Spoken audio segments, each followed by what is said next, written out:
오늘은 구약 성경 신명기 제8장입니다. 구약 성경 신명기 제8장 274페이지에 있습니다.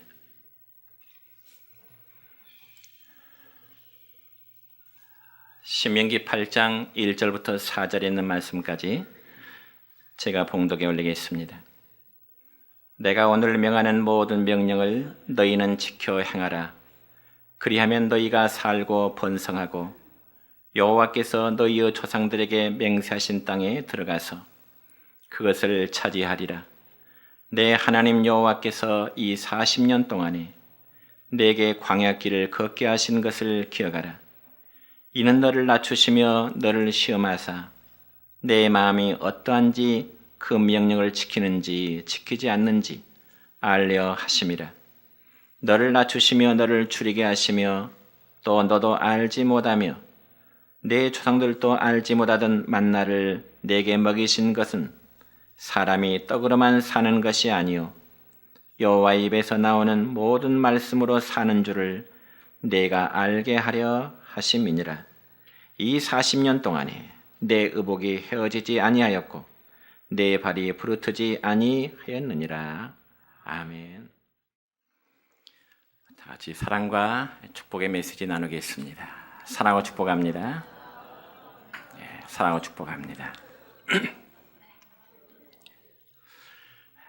오늘은 구약 성경 신명기 8장 1절부터 4절에 있는 말씀을 중심해서 광야 생활을 통한 교훈이라고 하는 제목으로 말씀을 선포하고자 합니다.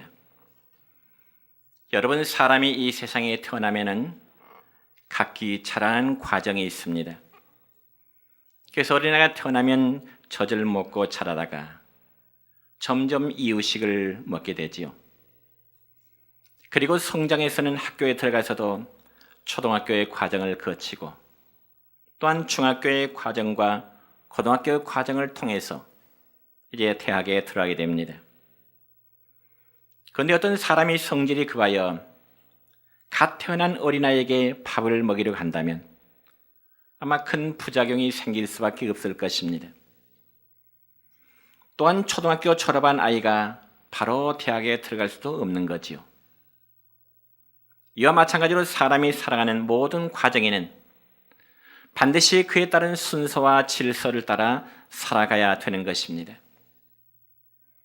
특별히 남자들이 군생활 하면서 일반 보병 가운데 가장 힘든 훈련이라면 아마 역시 유격 훈련을 말할 것입니다. 특별히 유격 훈련은 각 코스마다 조교들이 있어서 이론과 실습의 훈련을 시키는데 각 코스마다 50분의 교육 시간 중에 약 30분 정도는 거의 대부분이 군대 용어로 얼차려라고 하는 기합을 이제 시키게 되는 것입니다. 그렇다고 해서 뭘 잘못해서 우리가 기합을 받습니까? 이렇게 반응하는 사람은 역시 한 사람도 없습니다. 그런데 왜 유격 훈련은 그렇게 힘든 기합을 계속해서 주게 될까요? 그래서 바로 유격 훈련은 위험한 훈련이기 때문에 잠시 한순간이라도 긴장을 풀어서는 안 되기 때문에 그렇습니다. 만약 마음에 긴장됨이 없이 재미삼아 유격 훈련을 받는다면 아마 크고 작은 안전사고가 반드시 일어날 수밖에 없는 것입니다. 그러므로 유격 훈련은 마치 전투하는 심정으로 훈련을 해야 되는 것입니다. 여러분, 이와 마찬가지로 성경에 보면은 하나님께서는 이스라엘 백성들을 젖과 꿀이 흐르는 이 가나안 땅을 약속하셨지만은 그 땅을 들여보내기까지는 그렇게 순탄한 과정은 아니었습니다. 왜냐하면 애굽 생활 430년 동안 종살하던 이스라엘 사람들에게 바로 새 땅을 주어본들 그들이 적용하기가 참 어려웠기 때문에 그렇습니다. 그러므로 하나님은 광야에서 이스라엘 백성들에게 특별한 훈련을 시키시는데 그 훈련 기간은 무려 40년이라고 하는 기나긴 세월이었습니다. 그러면 하나님이 백성들을 훈련시키는 그런 구체적인 그 목적이 무엇일까요? 첫째는 광야에서 그들이 말씀대로 순종하도록 하기 위함인 것입니다. 그래서 오늘 본문 말씀 1절에 보면 이렇게 기록되어 있습니다. 시작. 내가 오늘 명하는 모든 명령을 너희는 지켜 행하라. 그리하면 너희가 살고 번성하고 여호와께서 너희의 조상들에게 맹세하신 땅에 들어가서 그것을 차지하리라. 아멘. 여러분, 오늘날도 하나님은 우리 성도들에게 말씀대로 순종하는지 아니면 순종하지 아니하는지를 때로는 시험해 보시기도 하십니다. 그래서 하나님 믿음의 시험에 합격된 자에게는 분명히 은혜와 복을 약속하십니다. 그러므로 광야에서 이스라엘 백성들에게 주신 하나님의 첫 번째 교육 과목은 바로 순종이라는 과목이었습니다. 여러분, 순종하는 생활, 이것은 맹목적인 복종의 개념과는 분명히 다른 것입니다. 그래서 순종이 자발적인 행위라면 복종은 타의적인 행위가 될 수밖에 없는 것입니다. 특별히 우리는 성경에서 아브라함을 말할 때 그는 믿음의 조상이라고 우리가 말하는데 그가 믿음의 조상이 된 것은 하나님이 요구하시는 그런 순종의 삶을 살았기 때문에 그렇습니다. 여러분, 실제로 구약성경 창세기 12장의 말씀을 보면 하나님께서 아브라함을 부르실 때 아브라함은 자기의 집과 본토, 친척, 모든 아버지의 집을 다 내어버리고 떠나게 됩니다. 그리고 하나님은 아브라함의 나이 100세 때 아들을 주시고 그 아들 이삭을 제물로 바치라는 하나님의 요구에도 아브라함은 순종함으로 그를 믿음의 조상으로 삼으시고 그에게 복을 주셨던 것입니다.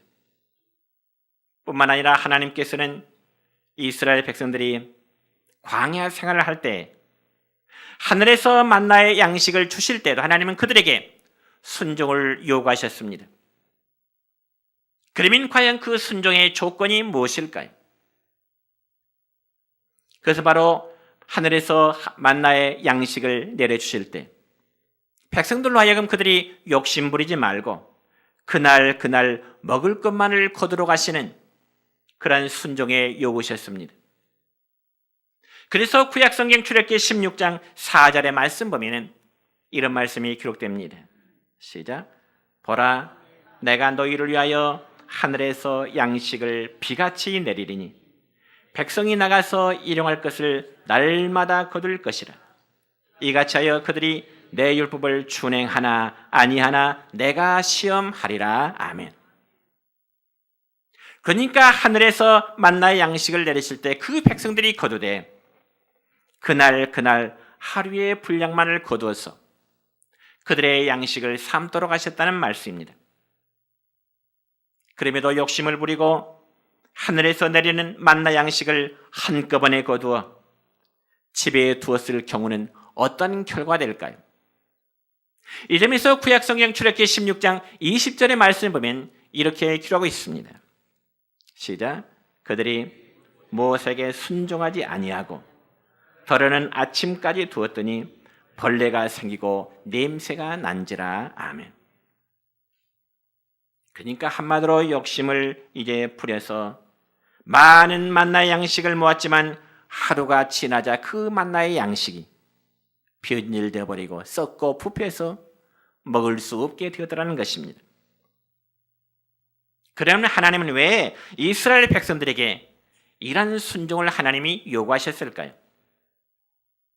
그래서 바로 하나님께서 자신의 이익을 위해서 그러시는 것이 아니라 하나님은 그 백성들에게 복을 주시기 위한 하나의 조건으로 순종을 요구하시게 된 것입니다. 이러한 증거의 말씀이 신명기 8장 16절에 기록된데 그 내용의 말씀은 이렇습니다. 시작. 이는 다 너를 낮추시며 너를 시험하사 마침내 내게 복을 주려 하심이었느니라. 아멘. 여러분, 이러한 하나님은 오늘 살아가는 우리에게도 마찬가지입니다. 우리가 얼마만큼 하나님의 말씀에 순종하면서 살아가느냐에 따라서 나의 삶이 내게 복이 될 수도 있고요, 그렇지 않을 수도 있습니다. 사랑하는 성도 여러분이요, 여러분 복받기를 원하십니까? 복받기를 원하십니까? 그렇다면 하나님의 말씀에 정말 순종하는 삶으로 살아가기를 힘쓰시길 바랍니다. 이 점에서 신명기 28장 2절의 말씀 보면 이런 말씀이 기록됩니다. 같이 한번 크게 읽겠습니다. 시작. 내가 내 하나님 여호와의 말씀을 청종하면 이 모든 복이 내게 임하며 내게 이르리니. 아멘. 여러분이 하나님의 약속의 말씀을 믿으십니까? 그러니 여러분, 우리는 하나님의 사람들은 쓸데없는 데 가서 복받기를 원하지 마시기 바랍니다. 물론 하나님은 우리에게 복을 주시기 위해서 때로는 우리가 이해할 수 없는 그러한 요구를 하나님이 하실 수 있습니다.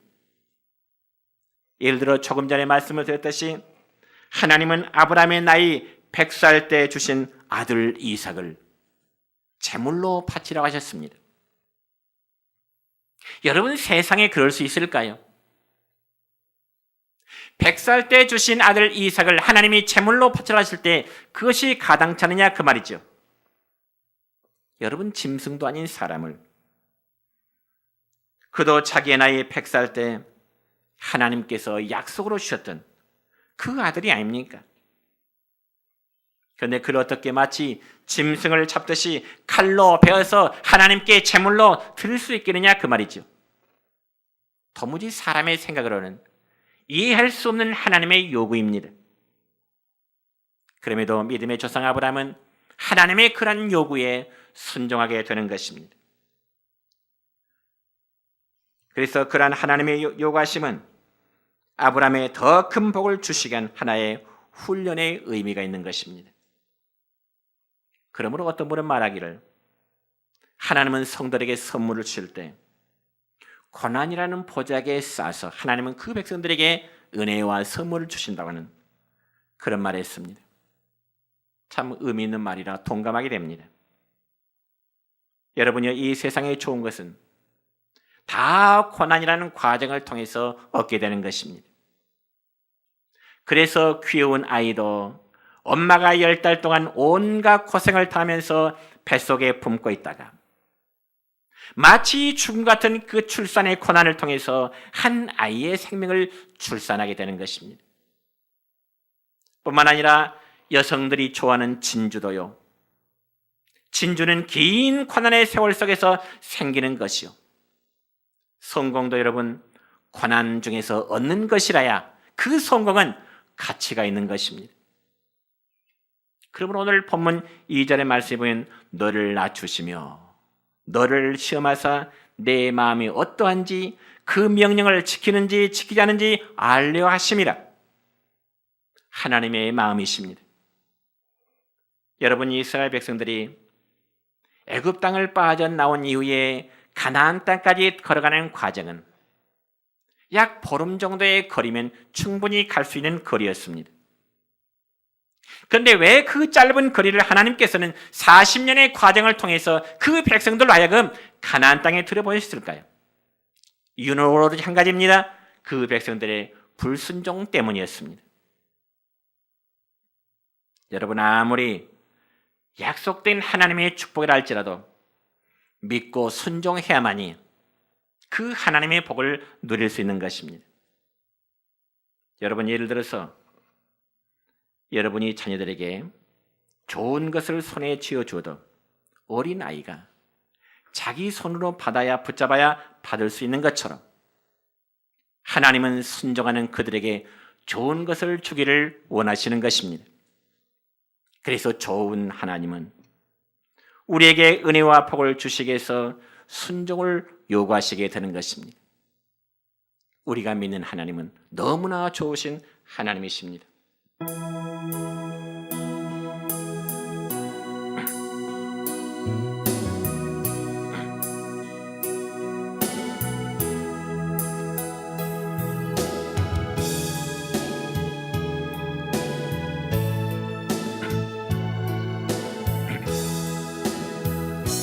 우리의 신앙을 고백합시다.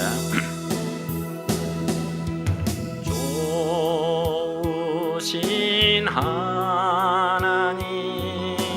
좋으신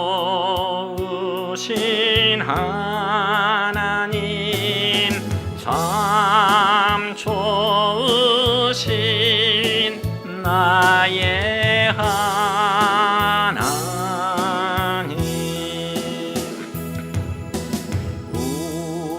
우리의 기도를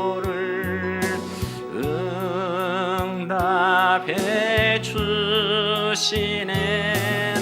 참 좋으신 나의 하나님,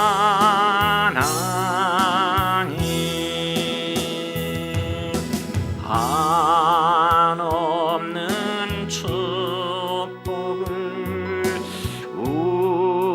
우리에게 주시네.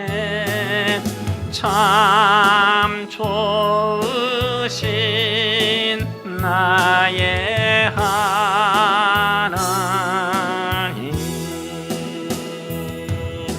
주 이름 찬양해, 주 이름 찬양해. 참 좋으신 나의 하나님.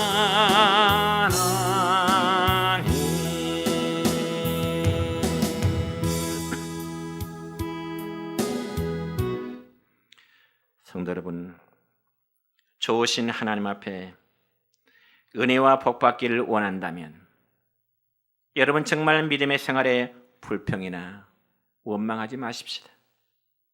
근데 이스라엘 백성들이 하나님 앞에 범한 큰 죄는 걸핏하면은 공동체 안에서 불평하고 원망했습니다. 대표적인 하나의 경우를 들어볼까요? 민수기 11장 4절과 5절의 말씀을 보면 이렇게 이스라엘 백성들이 모세를 향해서, 그들의 지도자 모세를 향해서 이렇게 원망 불평을 쏟아놓습니다. 같이 읽습니다. 우리가 애굽에 있을 때는 값없이 생선과 오이와 참외와 부추와 파와 마늘들을 먹은 것이 생각나거늘 이제는 우리의 기력이 다하여 이 만나 외에는 보이는 것이 아무것도 없도다. 여러분, 이스라엘 백성들은요, 광야 생활할 때 하나님께서 하늘에 거려내리는 그 양식 만나를 먹으면서도 더 좋은 것, 더 맛있는 것을 안 준다고 한마디로 그들의 지도자인 모세를 향해서 생떼를 부리고 있는 것입니다. 마치 꼭 거지가 얻어먹는 주제, 고기 반찬 주지 않는다고 떼쓰는 것과 마찬가지죠. 이처럼 이스라엘 백성들은 틈만 나면 이런 원망을 하다가 결국 하나님의 징계를 받는 것이 여러 차례였습니다. 그러면 여러분, 우리의 지상의 교회는 어떤 면에 볼 때 엄청나게 성도들을 구속하는 곳이기도 합니다. 여러분 그렇게 생각하지 않으십니까? 그러니 교회 와서 여러분 육신의 자유함 얻으시려고 하면 안 됩니다. 여러분이 신앙생활하면서 육신의 자유함을 얻으려고 하면 안 된다는 그 말이에요. 무슨 말인가요? 여러분 교회 오면은 하라는 것도 많고요, 하지 말라는 것도 참 많아요. 예를 들어 볼까요? 주의를 거룩히 잘 지키세요. 기도하세요. 성경 보세요. 헌신하세요. 술 마시지 마세요. 담배 피지 마세요. 도박하지 마세요. 이 구속받는 일이 한두 가지인가요?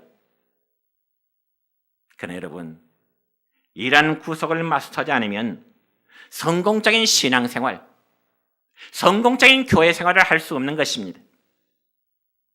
참으로 하나님께서 우리에게 복을 주시기 위해서 성도들이 해야 할 것과 하지 말아야 할 것을 말씀하고 계십니다.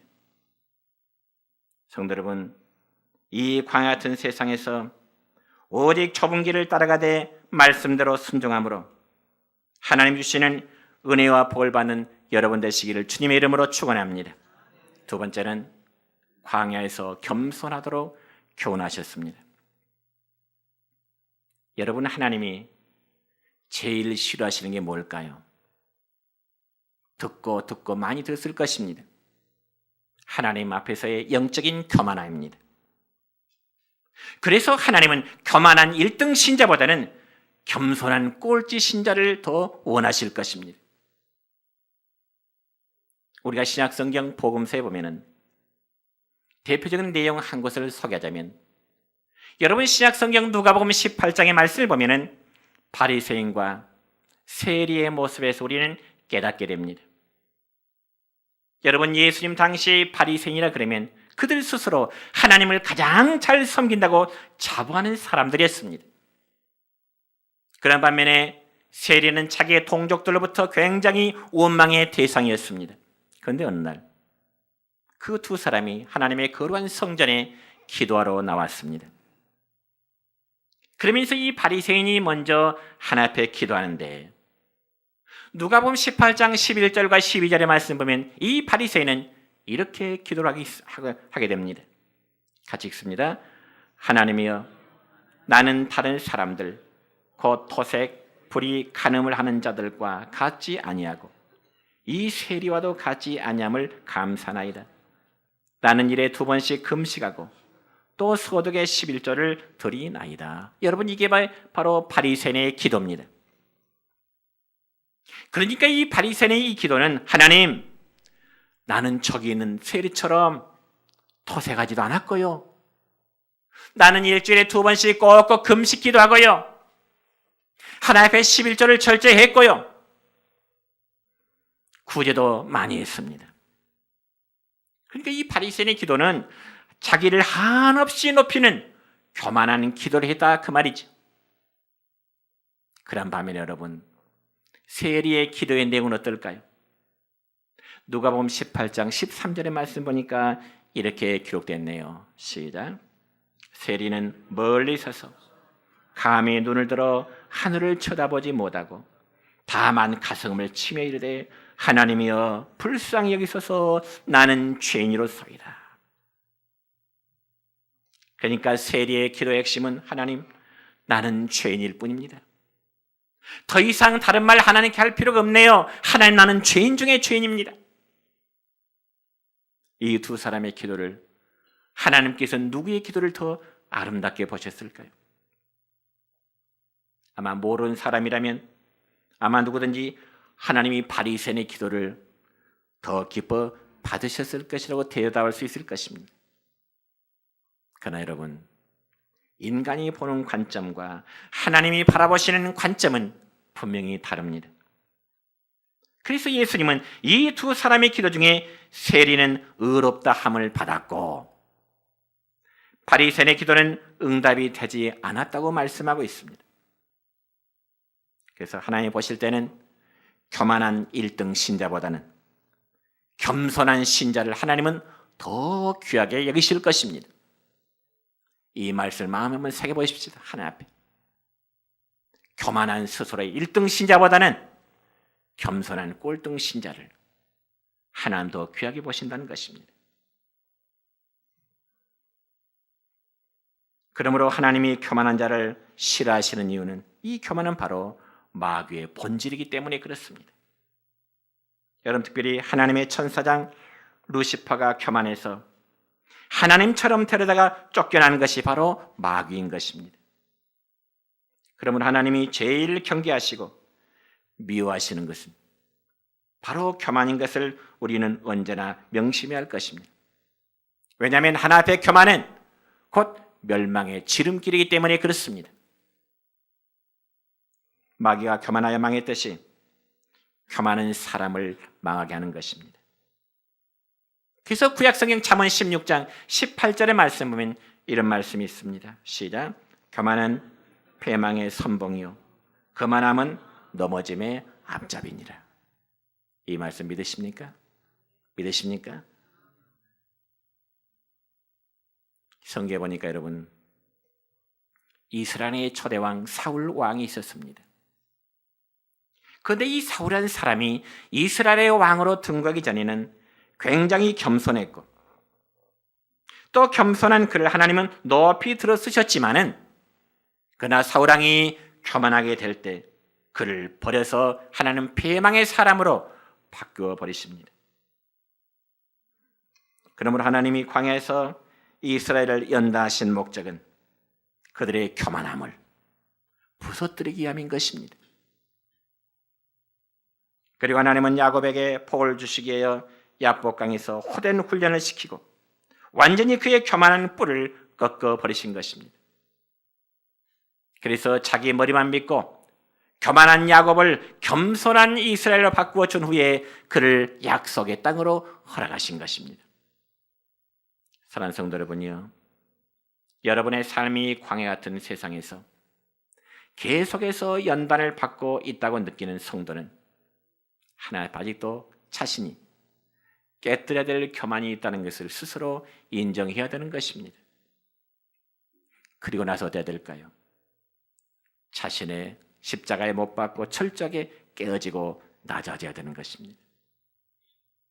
이런 진리를 알고 행하는 자는 바로 지혜로운 성도입니다. 여러분, 기독교는 낮아지는 연습을 하는 종교라고 어떤 사람이 말했습니다. 기독교는 낮아지는 연습을 하는 종교라고요.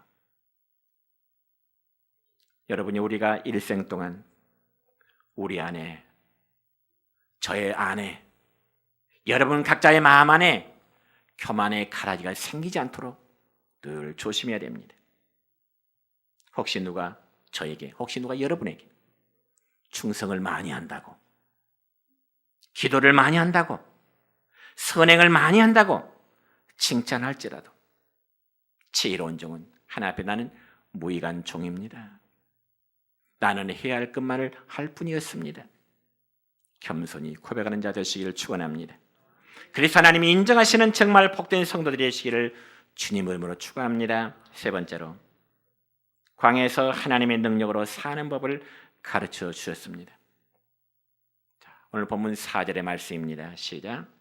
이 40년 동안에 내 의복이 헤어지지 아니하였고 내 발이 부르트지 아니하였느니라. 아멘. 여러분, 광야란 인간이 전혀 살 수 없는 그런 자연 환경입니다. 실제로 과거에 성지 순례하면서 그 광야길을 걸어보니까 옛날이나 오늘날이나 그 광야의 기온은요, 낮에는 굉장히 덥습니다. 밤에는 굉장히 추워요. 그리고 광야 생활엔 어디 흡족한 물이 있는 것도 아니고요, 또한 식물과 그늘이 있는 것도 아닙니다. 그런 광야에서 40년 동안에 약 200만 명의 사람들과 많은 가축이 살았다는 것은 과거로는 아무리 증명할 수 없는 그런 자연 조건입니다. 오직 하나님의 기적으로만 가능한 이야기입니다.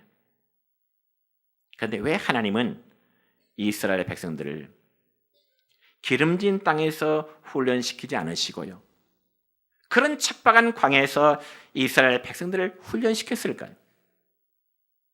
그래서 바로 철저히 하나님의 능력으로만 사는 그러한 훈련을 그들로 하여금 깨우치도록 하기 위함인 것입니다. 그리고 광야 살아가는 그들에게 하나님이 더울 때는 구름 기둥으로, 그리고 추운 때는 불 기둥으로 인도하셨고요, 매일 만나와 기름기가 필요할 때 메추라기의 고기를 먹이신 것입니다. 그리고 4절에 있는 말씀처럼 헤어지지 아니하는 의복과 신발, 아무리 걸어도 발이 부르트지 않은 그들에게 건강을 지켜주셨고요, 오직 하나님이 그의 백성을 먹이시고 입히시고 보호하신다는 점을 그들에게 고백하도록 하시는 하나님의 경륜인 것입니다. 그런데 그러한 하나님의 기적이 한 달도 아니고요, 1년도 아니고요, 무려 40년 동안이나 기적 가운데도 살게 하셨음에도 하나님의 능력을 믿지 않고 얼핏하면 백성들이 의심하고, 또한 금송아지를 만들어서 우상을 숭배하는 그런 행위를 가졌던 것입니다. 심지어는 하나님을 향해서 노골적으로 원망하면서 차라리 옛날의 노예 생활이 더 그리웠다고 축복의 땅을 포기하고 다시금 애굽 땅으로 돌아가자고 하는 그들의 원망을 스스럼없이 그들은 드러냈습니다. 그렇다면 여러분, 성경에 이스라엘 백성들만 그렇게 어리석다고 판단하지 마시기 바랍니다. 바로 그들의 모습 속에서, 성경의 이스라엘 백성들의 모습 속에서 오늘 우리 자신을 발견해야 할 때가 얼마나 많이 있습니까? 사실 우리의 지나온 삶은 거의가 다 하나님의 은혜로 되어진 것입니다. 때로는 큰 어려움 중에서 의식주의 문제를 해결해 주시고요, 때로는 육신의 질병에서 고쳐주시고, 때로는 큰 위기 속에서 하나님은 우리의 삶을 건져주신 분이십니다. 그럼에도 그 은혜와 능력을 잊어먹고 오늘의 현실적인 문제만을 가지고 하나님의 은혜를 무시하고 의심하고 낙심하면서 세상 수단으로만 해결하고 하는 그런 믿음 없는 모습 보일 때가 얼마나 많이 있습니까? 안 되겠지요. 저와 여러분이 모두는 지금까지 살아온 것, 철저히 하나님의 은혜인 것처럼 앞길도 반드시 하나님께서 인도해 줄 줄 철저히 믿고 나가야 될 줄로 믿습니다. 그래서 우리는 이렇게 찬송하지요. 지금까지 지내온 것 주의 크신 은혜일세. 주의 크신 은혜라. 그렇게 고백할 수 있으십니까? 지금까지 지내온 것 주의 크신 은혜라. 한 소절만 찬송 같이 할까요? 지금까지 지내온 것 주의 크신 은혜라. 거기까지만요. 거기까지만요. 지금까지 지내온 것 주의 크신 은혜입니다. 여러분, 미국에 J.C. 펜이라는 사람이 있었는데요, J.C. 펜이라는 사람은 백화점으로 대성공을 거둔 그런 사람이었습니다.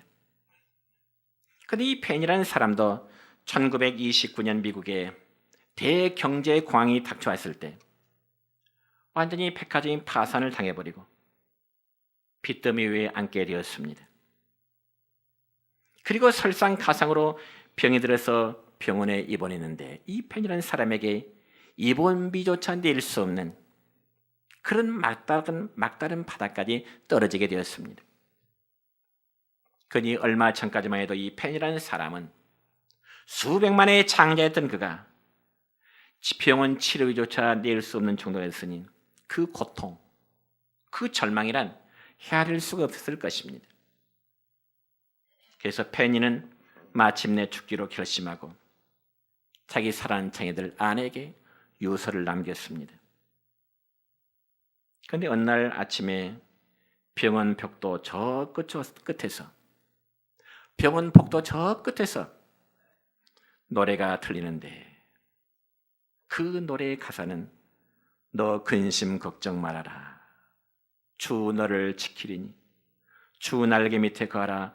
주 너를 지키라 하는 그런 찬송의 가사가 이 펜이라는 귀에 들리게 된 것입니다. 그자 펜이라는 사람은 자기도 모르게 병실 나와서 그쪽으로 쭉 가보니까 작은 예배실이 있었습니다. 병원. 그 작은 예배실 안에 많은 환자들이 예배를 드리고 있는 거지요. 그래서 이 펜이라는 사람도 자기 자신도 모르고 그 예배실 문을 열고요, 맨 뒷자리에 앉아서 예배를 드리는데 그 환자들이 기도하는 소리를 들으니까 하나님 감사합니다, 감사합니다, 감사의 기도를 하는 거예요.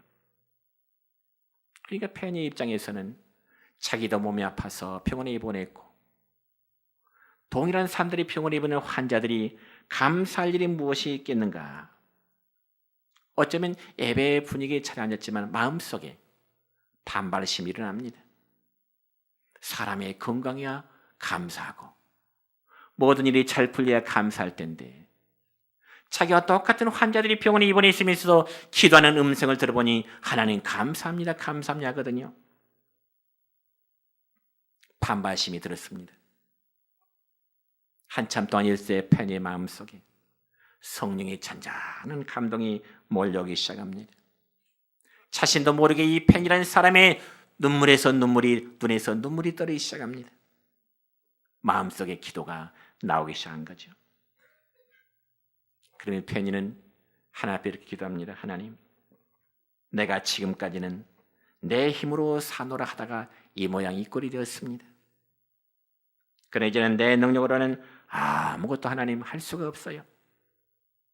그러니 주님, 나의 건강을 다시 한번 회복시켜 주신다면 이제는 평생 주님이 원하시는, 평생 하나님이 원하시는 그러한 삶으로 살아가 보겠습니다. 그러한 소원 기도를 하게 됩니다. 그러자 그 순간 자기의 마음을 억누르고 있던 모든 무거운 짐들이 다 떠나간 것 같은, 마치 자기 몸이 금방 회복될 것 같은 그런 느낌을 갖게 되었습니다. 그러면 점점 시간이 흐름 따라 그의 영과 그의 육체가 다시금 건강을 얻게 되죠. 그때부터 페니는 매사에 그리스도를 섬기는 마음으로 교회 생활을 하게 되고요. 사업을 하면서도 주님이 강하게 붙들으시니 사업이 회복되기 시작했습니다. 그러면서 신앙생활을 철저하게 되는데 자기의 사업을 신앙생활보다 앞세우지 않았다는 것입니다. 자기의 사업을 하나님을 섬기는 신앙생활보다 더 앞세우지 않았다는 겁니다. 결국 사업의 축복도 받게 되고 건강하며 장수하며 복을 얻게 된 사람이 있습니다. 성도를 이제 말씀했습니다. 하나님 우리 성도들에게 광야 같은 연단을 주시는 이유는 이처럼 광야라는 고난의 보자기에 은혜와 복을 담아 주시고자 하심입니다. 아무쪼록 광야 같은 세상에서 하나님께 주신 교훈에 따라 성공적인 삶을 살아가는 우리 내정교회 모든 공동체 되시기를 주님의 이름으로 축원합니다.